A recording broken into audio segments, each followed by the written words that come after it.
like what's happening in East Palestine is a huge story. And I know it's in itself is not Metro Detroit. I mean, where we are at is 200 miles, less than 200 miles away from that city. And, could there be any bleed over from what's happening? And as well, there's railways all throughout America. What happened in East Palestine could easily happen in any railroad track in Michigan. So it's really just want to have that conversation about, what caused this for the trail to derail and what can prevent it.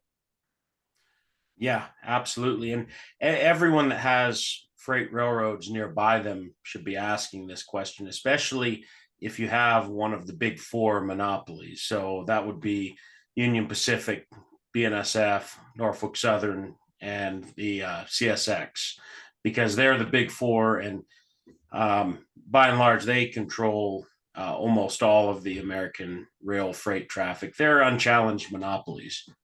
And I don't know if you followed what was going on with the railroad labor movement in the last year. I heard some of it here and there. They were threatening to go on strike because they wanted sick days, and they wanted better working conditions, things like that. There's a lot of things that really we wanted, basically to be treated with dignity, and we also want to see our industry grow and thrive, unlike what the railroad wants to label us as. We've seen an industry in decline for decades now because essentially we haven't seen any capital investment into the railroad. You had from the 50s, 60s, once you left the 50s into the 60s, 70s, and 80s, the rail system was in decline because every dollar of transportation spending went into airports and subsidized highways. And so essentially the rail system has been mostly at a standstill since the 1950s. There have been technological improvements. There's been some improvements to technology that as far as inspection of cars and locomotive technology. But for the most part, we're still running on very similar rails, on wooden ties, using diesel power, just like we did when the steam era ended in the 50s. But the difference is that these companies now are ultra profitable because after the Staggers Rail Act in 1985, that is a very long, in-depth story. We could probably do a 2-hour podcast on that. But when the rail industry effectively was deregulated, which allowed it to actually change the way it served customers, changed the way it gave them some control over pricing, which they didn't have before. And I'm not trying to play devil's advocate here, but the cards were, at the time, they were stacked against the rail industry's success because you had trucks and highways that could essentially do whatever they want. Trucks could charge whatever they want. And rail was still stuck in an 1800s regulatory environment. At that, combined with a lot of other factors, led to the bankruptcy of a lot of lines. And finally, in the 80s, they finally deregulated this industry. And this led to a merger movement. And there were bankruptcies and there were mergers, and railroads that used to consist of 12, 13, 14 different smaller railroads are now merged into one. And these railroads have become obsessed now with profit margin, with operating ratio. And a large part of that has to do with just the way that Wall Street and business in America works these days. It's you get these large investment firms in there investing a lot of money into an industry and insisting that they need to make more profit. They need to buy back more shares, need to raise dividend, they need to cut labor, they need to cut maintenance, need to cut everything. And that's what the railroads have done. They implemented an operating plan, and it's actually a very complex plan to discuss. I don't think it's as easy as just saying it's all bad, because there were some good parts of it too. But for the most part, the end result now has been to cut employees, make trains longer, cut maintenance staff, cut the railroad to the bone, to the point that now they can't even staff their trains, and they're making trains 13, 14, 15,000 feet long. I had a train today that I brought in, and it was delayed outside the terminal for several hours, and it was 14,600 feet long. You do the math on that. We brought it in and we spent hours breaking it apart into a few different rails and sending part of it on to Portland and part of it staying where I was at in Pocatello. And yes, there was hazmat on there. There was actually, something similar to what was involved in the derailment in East Palestine. I was actually looking at the train list, specifically looking for those. So the problem is not hazmat being hauled by rail, because rail is actually, when rail is well maintained and well taken care of, when they actually try to maintain the system, rail is very safe, much safer than interstate long distance trucking.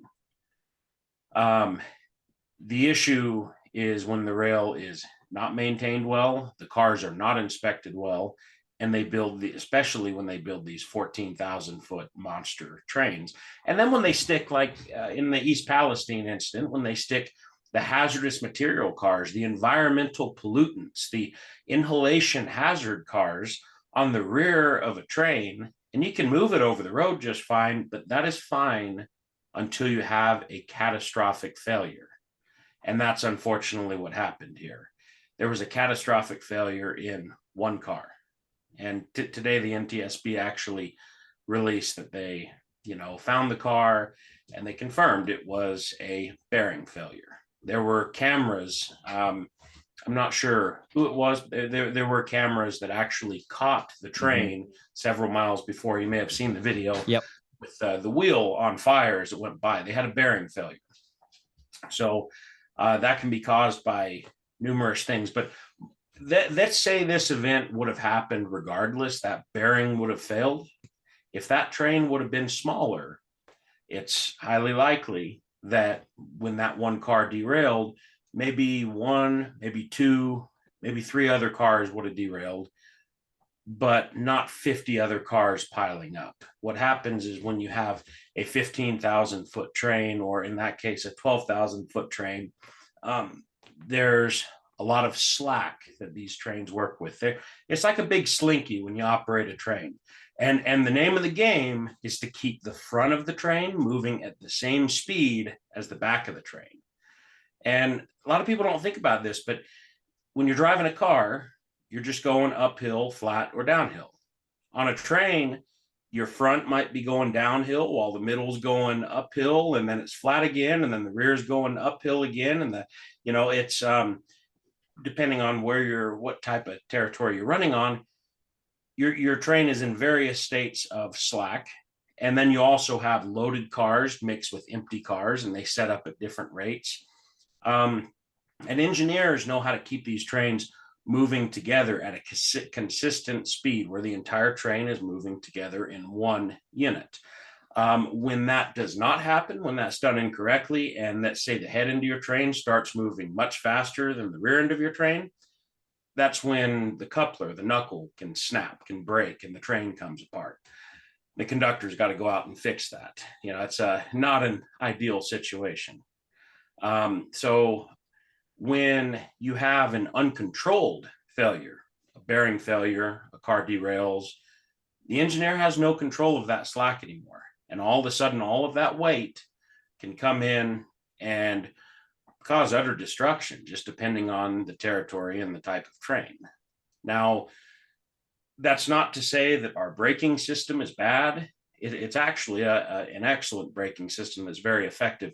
However, it does have its roots. And I don't know, did you hear the media talking a little bit about the braking system and railroads and their regulations? I know that the Obama administration had implemented an e-brake system that the Trump administration repealed in 2018. That's all I know about the braking systems. So they're called electronically controlled pneumatic braking. And what we use now, and what I've used, I've been at the railroad 17 years, and what I've used on every single train is just standard pneumatic braking. The Westinghouse air brake system, and it was in its original form, it was designed in the 1800s. Now, there have been some modifications to it, but most of these modifications really are something that a locomotive engineer would understand what the modifications are, and they did make the system better, but at its core, functionally, it is the same system. And the system works great. It was designed as a fail-safe system, but also in the 1800s, they weren't running 14,000-foot trains either. The limitations of it, when you run really long trains in cold weather, for example, you start to have brake issues with keeping your brake pipe charged. Another issue is, and this is how locomotive engineers are knowledgeable in handling their train, when you apply the brakes from the head end, it propagates through your train at 540 feet per second. You can look on your watch and time how long it's going to take that air application to reach the rear of your train. So you can know that the head end of your train is going to start setting up before the rear. And the same thing when you release it, same thing, 540 feet per second. And you can time when your brakes on the rear are going to start to release.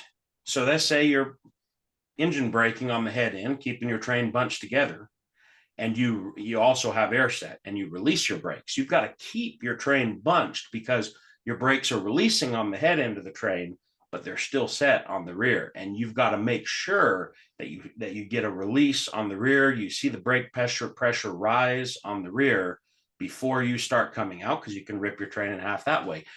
And that is why locomotive engineers, it's underrated and very skilled knowledge that people, just the average person, the general public, doesn't understand.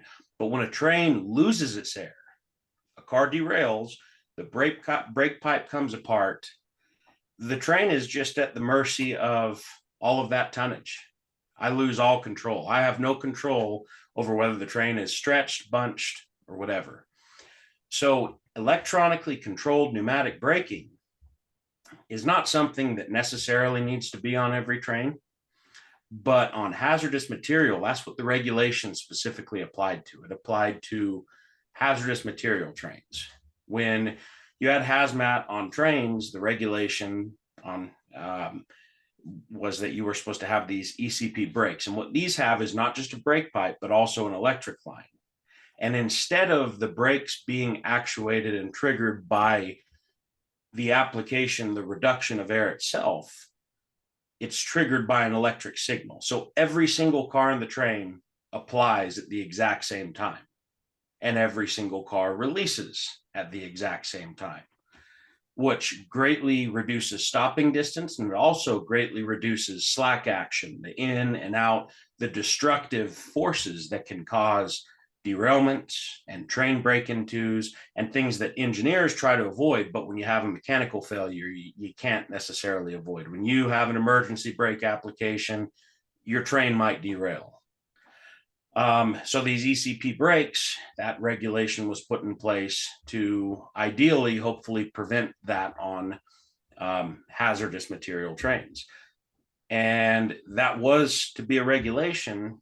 And the Association of American Railroads, so that is basically the industry organization for the rail industry. Mm-hmm. And they have their publication, Railway Age. And they published an article, I believe it was in 2017, where they were talking about how the AAR had successfully, gotten the federal government to repeal this regulation, and it would have cost too much money, and it would have been unnecessary, and the cost benefit analysis just wasn't there. It's all about cost benefit, right? Exactly. Not about safety. That's exactly what it is. Meanwhile, this is an industry that just one company alone, we'll use Union Pacific Railroad as an example, bought back $6 billion with a B in its own shares in 2022. So $6 billion. And that's not including the dividends they paid to shareholders. And meanwhile, they've invested functionally zero into their infrastructure.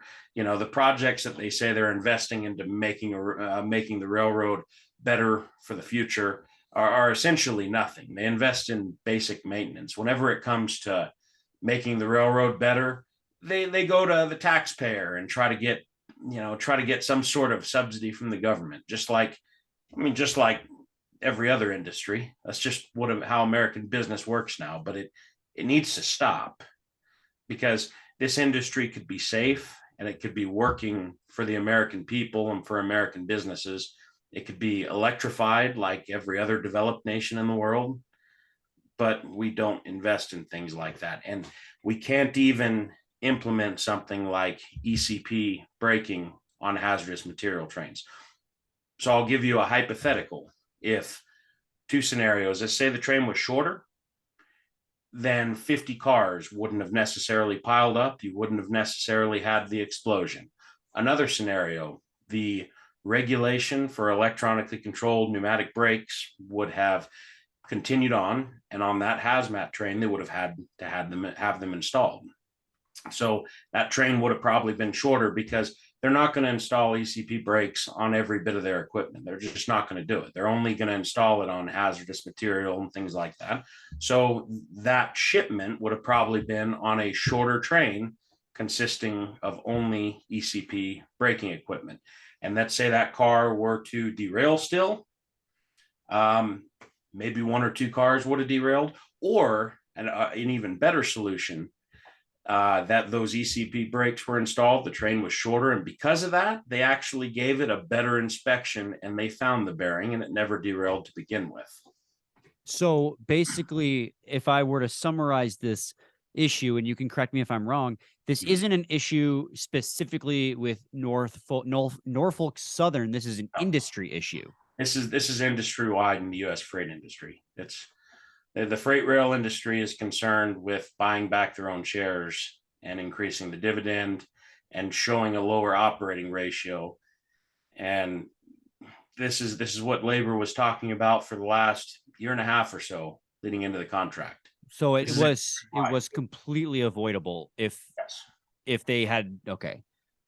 So I guess my last question then is what is the next step? Like if there was to be a process here to then making sure this doesn't happen again, what would need to happen? I know you've talked about obviously the electronic brakes, but what is ideal situation for train length? What is the ideal situation for preventative measures to make sure something like this doesn't happen?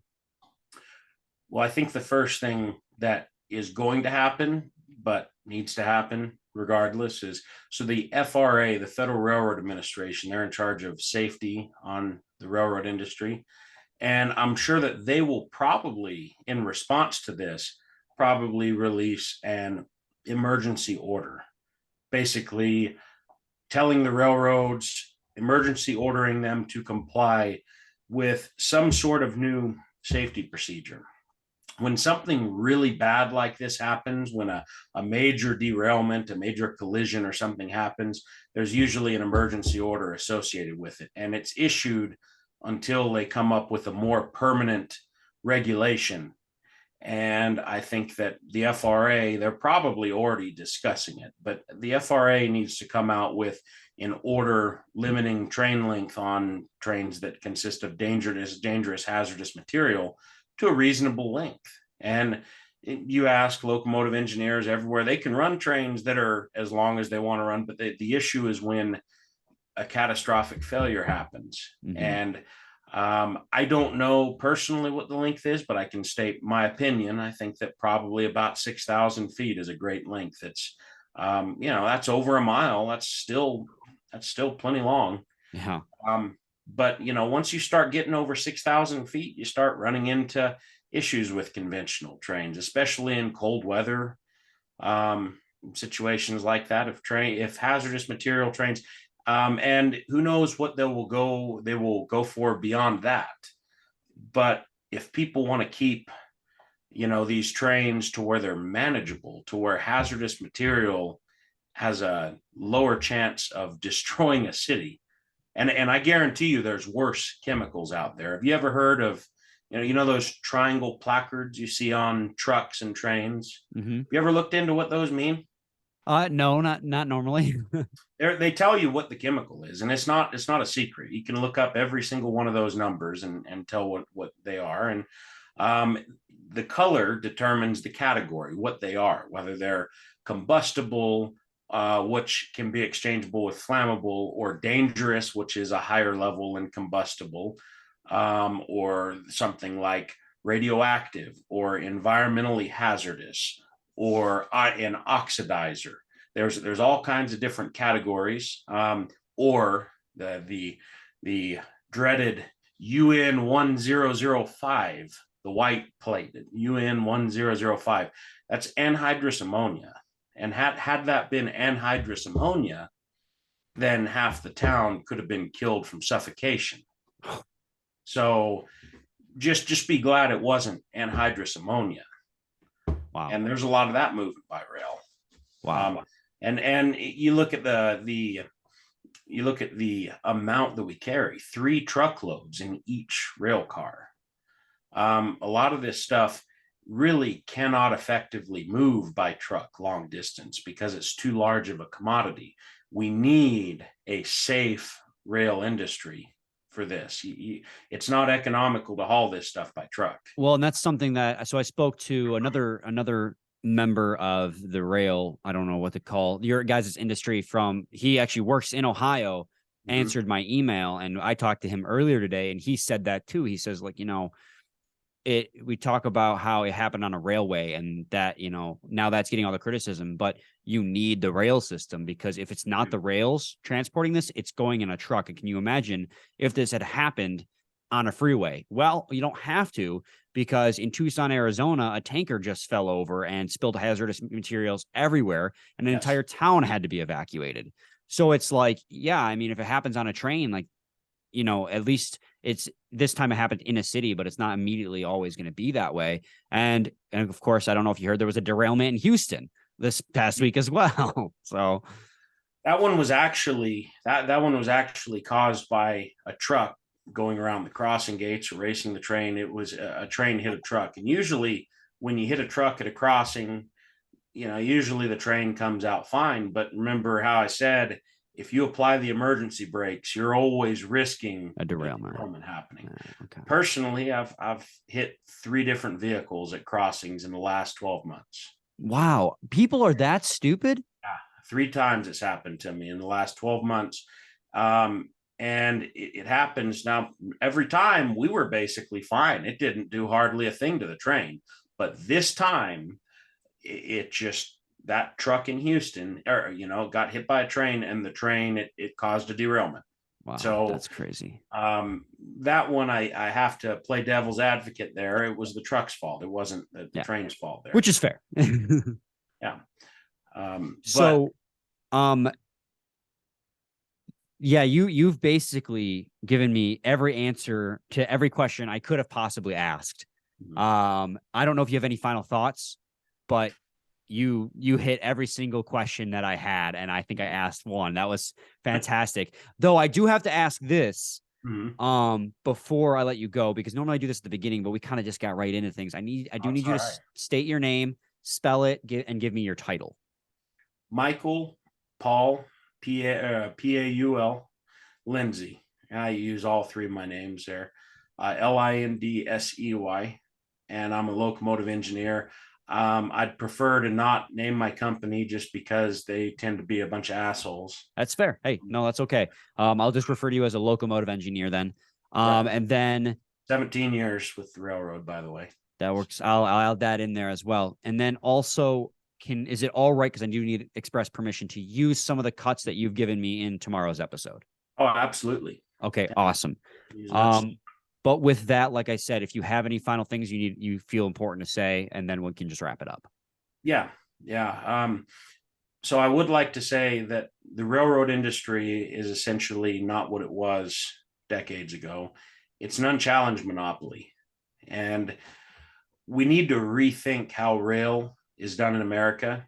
And people need to stop throwing around the idea of public ownership of the rails themselves as being like a fringe socialist idea or something. Because if we really look at it, our highway system and our airports are extremely subsidized. I mean, the airline industry received $54 billion in COVID bailout money, so we need to start looking at rails as being treated as the same, and even consider the idea that the rails themselves need to be maintained like our freeways are and like our airline system is. And these companies could rent space on the rails and run their trains. And that way competitors can come in and we have better, more reliable service. I mean, we have hundreds and hundreds, probably thousands of trucking companies that run and compete on the same highway system, but no one would ever suggest the idea that 4 trucking companies should own all the interstates. That would be a ridiculous idea that none of us would even consider. And so I just want to put that idea out there that on a regulatory level, something major needs to change. And I think that this incident could stand as one of the incidents that sits as a turning point where we actually start to open the discussion that maybe the rails themselves, which were granted to railroads that don't even exist anymore because they've been merged into giant monopolies, maybe it's time that monopolies should not be allowed to hold our U.S. economy hostage. I mean, this is kind of one of those things that if we wanted to, we could talk for 2 hours on this podcast about supply chain problems and train delays and the Foster Farms thing. Did you ever hear about that or read about that? No. How Foster Farms in California was not getting their corn trains delivered because Union Pacific was not getting them on time, and they were only days away from having to slaughter millions of chickens and turkeys because they couldn't get their corn because the railroads weren't delivering it.